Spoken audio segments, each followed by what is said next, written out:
জুলাই গণ অভ্যুত্থানের বর্ষপূর্তিতে কেন্দ্রীয় কর্মসূচির অংশ হিসেবে এনসিপির আয়োজনে চলমান জুলাই পদযাত্রা আজ অনুষ্ঠিত হয় চাঁপাইনবাবগঞ্জে।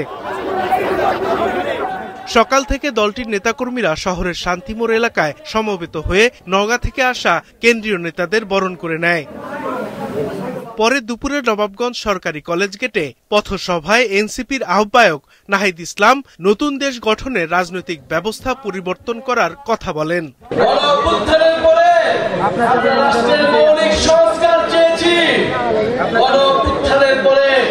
আমরা গণহত্যাকারীদের বিচার চেয়েছি, আমরা জুলাই ঘোষণাপত্র এবং জুলাই সনদ চেয়েছি।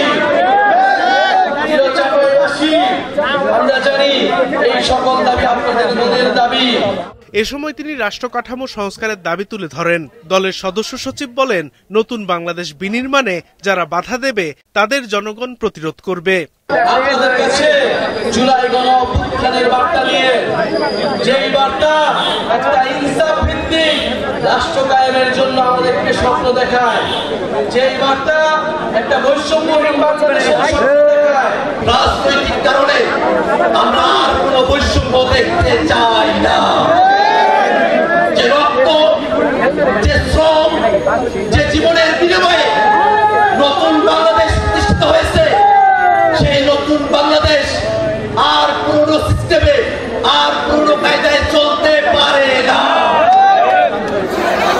বিকেলে রাজশাহীতে শুরু হয় এনসিপির জুলাই পদযাত্রা। যারা জুলাইকে সংবিধানে জায়গা দিতে চায় না, যারা জুলাইকে কোনো আইনি কাঠামোতে জায়গা দিতে চায় না, তারা মুজিববাদের ফেরার রাস্তা তৈরি করতে চায়। তারা মুজিববাদের নতুন পাহারাদার হিসেবে নিজেদের ঘোষণা করেছে। সাদেকুর রহমান সিদ্দিকী, মাছরাঙ্গা, নিউজ ডেস্ক।